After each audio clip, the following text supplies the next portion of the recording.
ایک استانی کہتی ہے، میں کلاس میں داخل ہوئی اور پیچھے سے دروازہ بند کر لیا۔ میں نے فیصلہ کیا کہ آج اپنا سارا غصہ بچوں پر نکالوں گی۔ واقعی جس بچے نے ہوم ورک نہیں کیا تھا اسے پکڑا اور مارا۔ ایک بچے کو میز پر سوئے ہوئے پایا، اس کا بازو پکڑا اور کہا، تمہارا ہوم ورک کہاں ہے؟ وہ بچہ ڈر کے پیچھے ہٹ گیا اور لرزتے ہوئے بولا، بھول گیا ہوں، مجھے معاف کر دیں۔ میں نے اسے پکڑا اور اپنے سارے غصے اور وہ دباؤ جو میرے شوہر کی وجہ سے تھا اس پر نکال دیا۔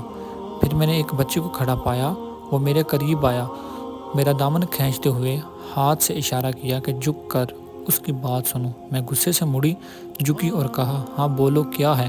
وہ مسکرا کر بڑی معصومیت سے کہتا ہے، کیا ہم کلاس سے باہر بات کر سکتے ہیں؟ یہ بہت ضروری ہے۔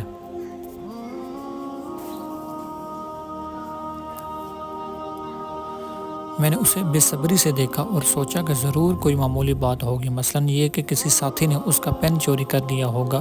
لیکن جب میں نے اس کی بات سنی تو میں اس کی ذہانت سے حیرت زدہ رہ گئی۔ اس کے پاس بے شمار تربیتی معلومات تھی۔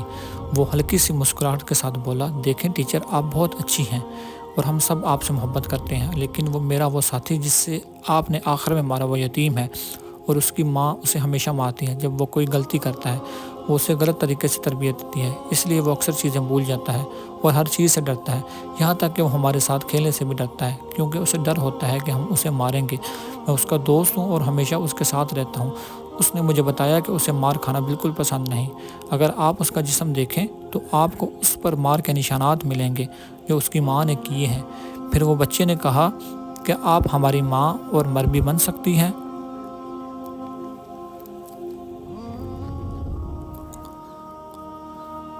اور براہ کرم جب آپ کلاس میں آئیں تو اپنا غصہ اور پریشانی باہر چھوڑ کے آئیں، کیونکہ ہم آپ سے محبت کرتے ہیں اور آپ سے بہت کچھ سیکھتے ہیں۔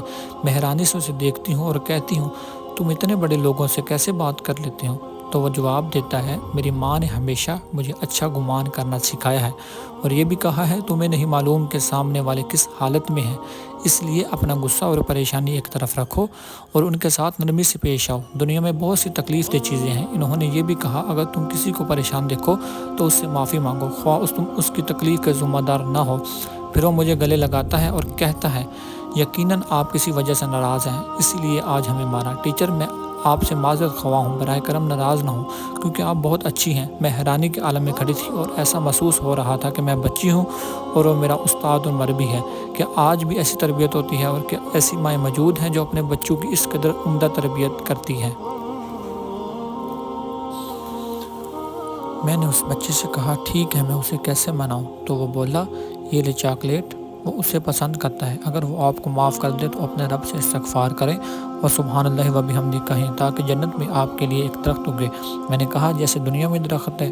وہ بولا، میری ٹیچر، جنت کے درخت دنیا کے درختوں جیسے نہیں ہوتے۔ میری ماں نے بتایا کہ جنت کے درخت کے پھل بہت نرم، بڑے اور شہد سے بھی زیادہ میٹھے ہوتے ہیں اور ان میں کوئی بیج نہیں ہوتا۔ میں نے انس سے پوچھا، کیا میں تمہاری ماں کو کوئی تحفہ دے سکتی ہوں؟ وہ بولا، ہاں، مگر وہ ہمیشہ کہتی ہے کہ انس میرا تحفہ ہے۔ میں نے کہا، واقعی تم ایک بہت بڑا تحفہ ہو اور بہت پیارے بچے ہو۔ انس نے کہا، چلیں آئیں احمد کو منائیں، میرے پاس 5 روپے ہیں، اسے چاکلیٹ خرید لیں اور احمد کو دیں اور کہہ دیں کہ آپ نے اسے اس کے لیے خریدا ہے۔ میں نے انس سے کہا، تمہاری ماں واقعی ایک عظیم خاتون ہے، وہ جنت کی حقدار ہے۔ وقت گزرتا گیا۔ مام، آپ کیسی ہیں؟ میں نے مڑ کر دیکھا تو انس تھا۔ اب ایک جوان لڑکا اینک پہنے کھڑا تھا، اس کی ماں اس کے ساتھ تھی، جس کے چہرے پر نور تھا۔ بعد میں انس کی ماں میرے لیے ایک تحفہ لے کر آئی اور کہا، آپ انس کے استاد ہیں، یہ تحفہ میری طرف سے قبول کریں۔ آپ نے جو اچھائی انس کو سکھائی ہے، یقیناً اس میں آپ کا بھی حصہ ہے۔ میں نے حیرانی سے کہا، کیسے؟ وہ بولی، الحمدللہ، میرا بیٹا اب ڈینٹل کالج میں لیکچرر ہے۔ میری آنکھوں میں آنسو تھے۔ میں نے کہا، آپ کا شکریہ، یہ ہدیہ تو آپ جیسے لوگوں کے لیے ہے۔ آپ سمجھتی ہیں کہ آپ نے صرف انس کی تربیت کی، حقیقت میں آپ کی تربیت نے مجھے بھی سدھار دیا۔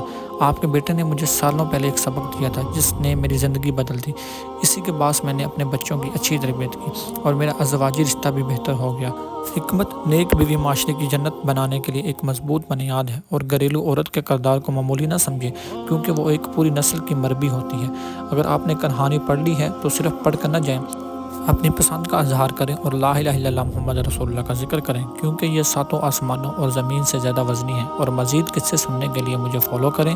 یاد دہانی: نبی کریم صلی اللہ علیہ وسلم نے فرمایا، صدقہ دینے سے مال کبھی کم نہیں ہوتا۔ یاد رکھیں، جو کچھ آپ خرچ کریں یا شیئر کریں، اس کا اثر آپ کی زندگی میں برکت، صحت، رزق میں اضافہ اور دل کی خوشی کی صورت میں ظاہر ہوگا۔ اسی لیے دینے میں کبھی ہچکچائیں نہیں، کیونکہ عطا خیر کو کئی گنا بڑھا دیتی ہے۔